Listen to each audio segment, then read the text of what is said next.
Hey guys, Tyler with Independence Overland. So today I have been going through the FJ, reorganizing things, and I figured it's a good time to go over some of the new gear that I'm going to be using. So some of these things you might have seen on the channel before, and I'm going to go over them because I just started using them at the end of last year. Some of these products will get their own video, but I just haven't gotten around to doing that yet. I've been trying to get all my trip videos out. So I'm just gonna go around. I've got quite a bit of new stuff. Some of it's very inexpensive, some of it's expensive, but I just want to share with you guys what I'm gonna be using because not all of it deserves its own dedicated video. For you guys that have watched my travel videos, you'll see that I truly use stuff, and I don't like taking stuff along that might fail on me. So I'm pretty particular on the kind of gear that I use usually. Sometimes I gotta cut corners like anybody else because I'm not made of money. So I'm not gonna do this in any particular price order or anything like that. I'm just gonna do it in an order of it makes the most sense because it's already in front of me. So one of the things I'm gonna be using this year, and right now I'm using it to power one of my lights that I'm using for filming, this is the Zero Breathe ElecHive, and I checked these out at the Expo Mountain West, I think, last year.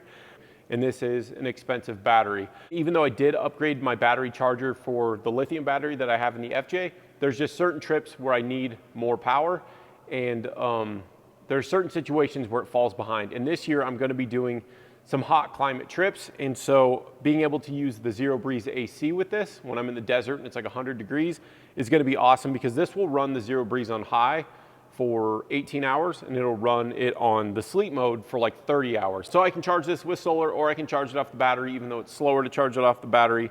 And it's got USB-C ports, USB ports, Anderson ports, 24-volt ports, and 110-volt ports, which is awesome. So I can run some electric items that I don't normally run, but there are situations that I want to use that kind of stuff. On longer trips, I want to use that kind of stuff. What I have in the FJ is a Battleborn 50 amp hour battery. This is a 100 amp hour battery, which is just insane. So it's nice that I can take this along for those trips that I actually think I will need it. And then if I don't need to carry it along with me, I can just put it away. I'm not going to go too far into the ElecHive right now, but I will have a full video on this soon. Let's get into the more affordable stuff. So one of the things that I'm going to start using again this year is the TemboTusk Scottle. And I've had this thing for probably 6 or 7 years. I know everybody's heard of the TemboTusk Scottle. It's probably the most meme-heavy cooking device on the planet. When I bought this like 6 years ago, 5, 6, 7 years ago, something like that, I think it was like $329, which at the time was a lot for me, but it was everything. It was a burner, it was the Scottle, and it was one way to go out and cook everything. You don't need extra pans, you don't need extra pots. The Scottle is just an incredible apparatus for cooking. So TemboTusk recently reached out to me and they asked if I wanted to try out the new legs. So you can actually adjust this thing now to where if you're sitting in your chair, you can cook with it. If you're standing up and you're tall like me, you can cook with it without actually having to like hunch over. The reason I stopped using it for a long time is because there are certain things I couldn't cook with it, like eggs, because the burner was just too hot. This is the new burner from Covia stoves, which I've heard very good things about. It can run on propane, it can run on butane, which I think is super cool. What's most important is it has a very fine flame control. That was the one thing that killed me with the old setup. But I missed the simplicity of the Scottle because the Scottle is one big burner. You can't convince me that it's not one of the best options for camp cooking. And let's just give TemboTusk, like their logo is the coolest logo ever. You can't deny that. It's an all-in-one device. It's heavy because it's cast, but it's durable. It's gonna work. And so anyway, that's what I'm using this year. So I did do a full video on the Pelican B55S. This mount system is from Pelican and it's designed for roof rack mounts, but what I did is I built this custom setup to where nobody can steal it off the back of the FJ. Pretty much all we're gonna use this for is clothes because I don't want a lot of weight back here. So this is gonna give us enough extra room just to clear up the cab space. And most importantly, I just wanna be able to get to my camera equipment faster.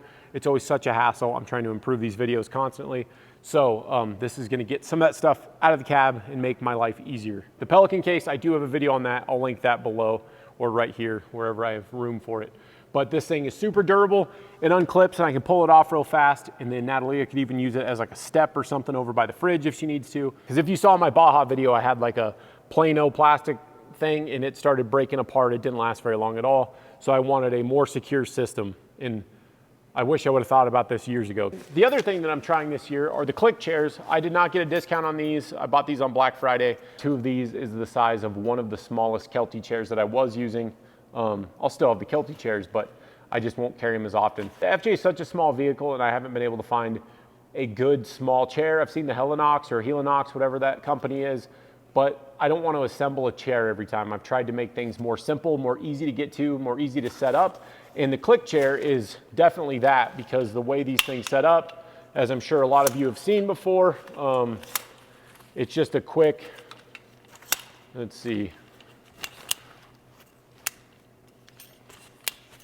And then that's pretty much it. Takes up basically no space at all. I hate when things are cumbersome to put away, so I'm trying to simplify.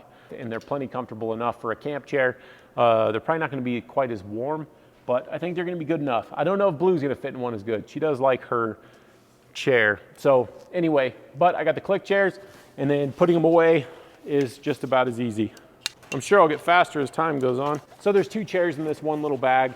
And so compared to what I was using, these are definitely smaller, and that was the most important thing. Because like when we went to Baja, we were just out of room, and we're doing another 2-week trip this year, not to Baja, but we're doing a 2-week trip. And so I need as much space as I can get back. Just wanted to go over something that I've actually been using since the Baja video, but I just haven't had a good opportunity to show it off. Dealing with the wind's tough enough. The ElecHive is particularly awesome about just shedding the wind off. You don't really feel it.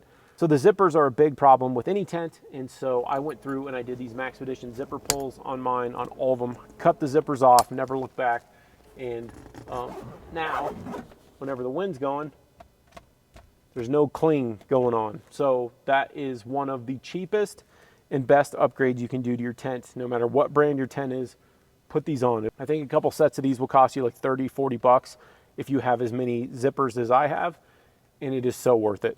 You could do paracord or something like that. I just wanted something that had like a finger zipper pull on it. The paracord just kind of cut into you. The ElecHive is actually kind of hard sometimes to pull the zippers closed. So anyway, that's a big one. That's the cheapest thing I think I'm going to cover today. The cleaning of zippers on a rooftop tent have kept me up dozens of nights in my life, and I'm totally done with that. So the next thing while we're up here, last year I got the HEST mattress, and I did put a video up about that. The HEST is another item that I did not get a discount on. I bought it on backcountry.com. I think they had some sort of a sale going on, but it wasn't, you know, a HEST hookup kind of thing. I've sent emails to multiple companies over the last 8 years or so, like asking them, hey, would you ever consider making something for rooftop tents? Because there's no options out there. And I got told by a lot of companies through different emails, you can't make a mattress that thin that would be very comfortable. And they had all sorts of reasons for this. And anyway, HEST did it, and I've never slept better camping. It is absolutely phenomenal. I know there's other good mattresses out there, but the HEST is the one for me. There's no air in it, which I like. It's got a washable cover and everything, but the most important thing is that the HEST fabrics or the HEST foams they have an R value of like, I think it was 10, and I can't remember right now. I'll put it on the screen, but either way, basically all of the cold that would normally come up through the bottom of your tent, it basically goes away. This acts like a insane layer of insulation. They do make them for a flip style rooftop tent now as well. So after making the video about their mattress, HEST reached out to me, and they did offer to send me some of their pillows, which I was planning on buying this year anyway. And they're building such cool stuff. This is not the pillow itself, this is just the cover. So if you store your pillow in the back of your truck or something, you're worried about dust, this pillow is actually designed in quite a brilliant way to where it flips around, comes out, and then you zip it back up. So they have made a system for their pillow to where you guys with wedge campers, go fast campers that leak and have a lot of dust, you can zip this around, and now there's no dust on your pillow. And then as soon as you're ready to leave camp, zip it the other way, throw it in the back, and you don't have to worry about it. We took a lot of the filling out of ours, but it's very easy to do. It's not messy to do. And it's basically just shredded mattress. And I haven't been impressed with a pillow in a very long time. So I don't know how much I can really talk about how comfortable a pillow is without you actually experiencing it. But if you're at the Overland Expo and you're thinking about buying something like this, I would stop in their booth and check these out. I would not be surprised to see HEST partnering up with big camper companies in the future just because their products are so good. Even their dog bed, which I will do in a different video, they really got it. They really understand what people need. It's brilliant. So the next thing I'm using is the Geyser Shower. Now, I did not get a discount on this either. I bought it at REI full price. These are local to my area. These are built in Colorado, about an hour and a half from me. And so I just wanted to pay full price to support those guys. And these showers I avoided them for years because I have an RV water pump under the hood of the FJ, full pressure, and it works great. And I have a heat exchanger so I can heat that water up. This is so much more simple to hook up and to use, and it's so much more efficient on water. I was really wishing I had something like this when I visited Baja. And so I decided to give one a shot, and now that I've used one for camping, I'm absolutely sold. It's not as good as like a piping hot, unlimited water shower like you'd get at home, but we're camping, you know, we're out and we're trying to be efficient, not carry as much water. And so something like this, you can fill it with water, travel with water in it. You can even turn it on in the back if you plug it in and have the water heating up before you get to camp in case you want to shower at night or something. Cleaning dishes, you can swap out sponges and everything.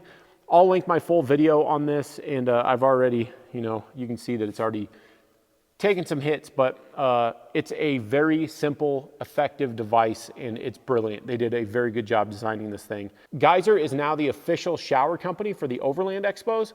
So basically they just have a ton of these set up, and you can go use one if you're camping there, and you can go check the product out and use it for yourself. And I'm telling you, it's way better than you'd think. You'd think you can't wash your hair. It does everything, and it works better than I would have thought it would. And so now this is my go-to shower system. It's a brilliant device.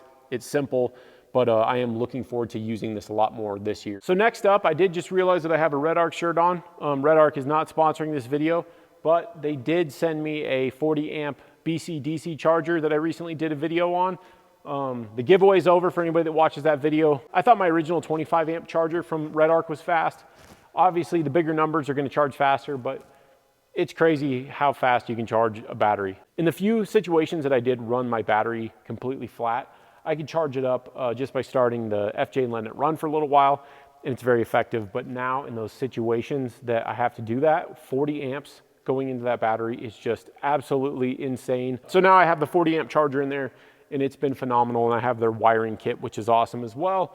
And my old 25 amp charger I did a giveaway on, and now one of my subscribers has that, and I hope it serves him well. But anyway, the 40 amp charger is phenomenal, and that will help charge up that ElecHive battery that I have back there as well. I'm a big fan of Redarc, to say the least. So anyway, I did a whole video on the Redarc thing. You can check that out. That's kind of its own ordeal. Okay, so I have to give my wife credit for this next one. So you can lean against the material in your tent, but as anybody who's done it, it doesn't feel very secure, and I don't want to cause any like twisting damage to my tent by putting, you know, 100 pounds of weight against it or whatever the force is. To sit up in the tent kind of gets old because you're just kind of hunched over. So Alucab launched their chair back system, which is cool, but it's expensive. So for Christmas, Natalia got me a couple of these Kelty chair backs, which is brilliant. I don't know why I've never thought of this before, but it's basically the same thing. These are super lightweight. I would say these weigh, I don't know, they're less than a pound for sure. But so we have these now, and you can adjust the backing on it. I don't know if I'll carry both of these, but I will carry one of these for sure, and I'll have it for the tent. So if I got to go up there and hang out for a while, sitting out a storm or something like that, then there's something to lean up against. Very lightweight, and these ones have, feels like aluminum structure through here to where it'll actually give you some like real support. It's not folding in like some of the cheap ones of this style chair that I've used in the past. And the other thing is that these could be used on top of my Pelican if I need an extra seat. If somebody comes to our camp or something is hanging out, I can get this out and put it on top of the Pelican, and we got an extra seat. So that's pretty cool. Very cheap. I think these are like 30 or 40 bucks, but it was a really good idea on her part. One of the other things that I upgraded to is I got the Midland 575, but I wanted a GRMS, and after reading through a lot of reviews, they seem to be the go-to. I know there's some other brands that build some pretty good radios, but Midland, from my perspective, was the way to go with this, and it's just built in a very simple way. These are designed to where you don't have to put codes and stuff in, and I'm late to the GRMS game. I wish I would have got in sooner. It is so much better than CB radio is, and it's so much less of a hassle than ham radio is. And in my next truck, I'm gonna go ham radio and GRMS. I don't know why it took me so long to discover GRMS. I know everybody uses it, and it just seemed like my group of friends didn't use it, so I was late to the game. If you are a CB user, get rid of the CB. GRMS is so much easier to use. You can use cheap handheld radios as well. These are the Redarc systems that are, I think I paid 60 bucks for the two of these, and they're USB-C charging. You don't even need an actual charger, which is why I bought these.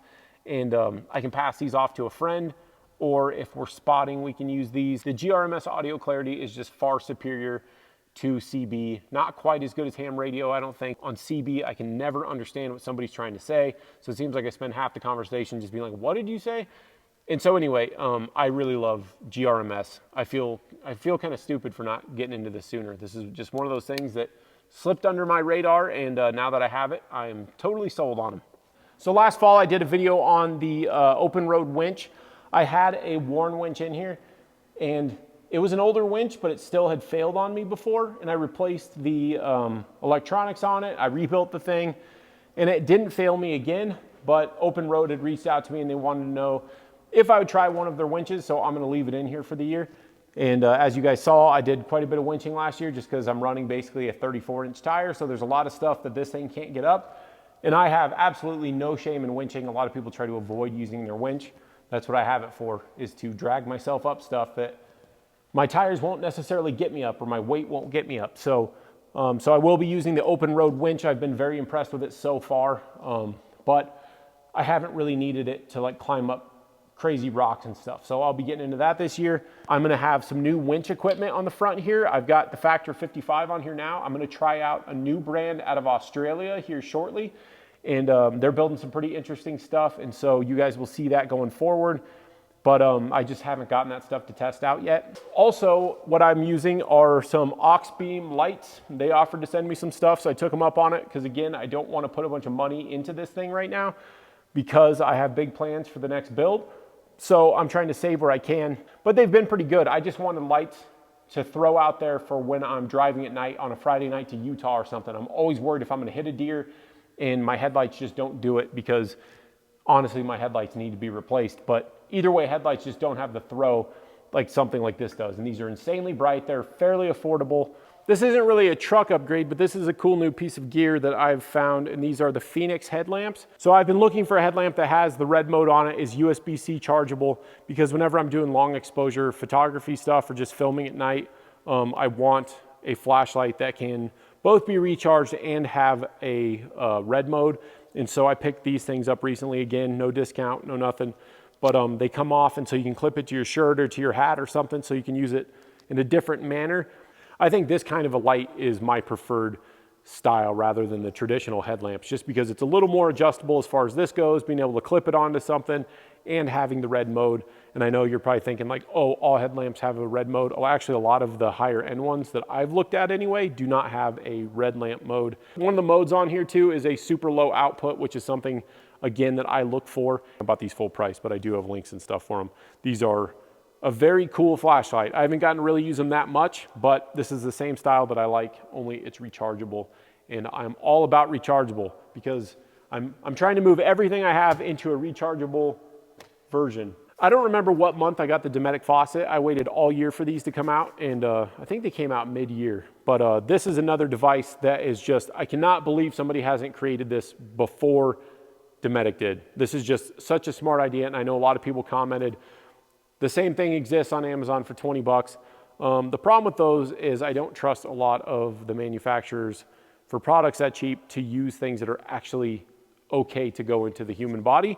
And so I will pay the extra for something like this from a reputable company. Mine's completely dead right now, but basically you recharge these things and then you hook up a hose to it. I've got it hooked to my water filter, and I did a whole video on this, but this is a simple device that it's so simple and it's so useful that I'm still excited about it. We're already starting to see these everywhere now because they've gotten very popular for a very good reason. Magnetic base. So for like my table back here, it'll stick on. And this is just a brilliant device. Dometic did a great job. The only thing is it could use a USB-C port rather than micro USB. But aside from that, brilliant product. If you're into overlanding, you're probably into gear stuff. So I just want to share what all I've changed and what stuff you're going to be seeing in my videos, because a lot of this stuff is very useful, very functional, and it will have a place with my new vehicle as well. And I keep getting comments from people being like, I'm going to miss the FJ. The FJ's not going anywhere. Yes, I'm going to be obsessed with my new truck for a little while, but the FJ has a very important place, and I'm not getting rid of it. So rest assured, it will still be in videos and stuff. Thank you guys all so much for watching all of my travel videos. Those have so much more work and effort to go into them than these kinds of videos do. and it takes me a long time to get those out. I'm gonna start traveling again here pretty quick and recording a lot more for you guys, but I work a lot of hours at my job, and it takes me a tremendous amount of time to film and edit travel videos. So you will see more of those, and they're always fun for me to make, but they take a tremendous amount of time. So all of you guys that have been watching those, liking those, commenting on those, I really do appreciate that, because that's really why I'm doing this. I really enjoy that stuff. I enjoy all the gear and stuff too. Like, I've always been somebody who's just fascinated with all the newest stuff that people are coming up with, but the travel videos are really where my heart's at. So I appreciate everything. I appreciate all the likes, all the subscribes, all of the comments. All right, guys, so that's what I have for you today. Thank you so much for watching, and until next time.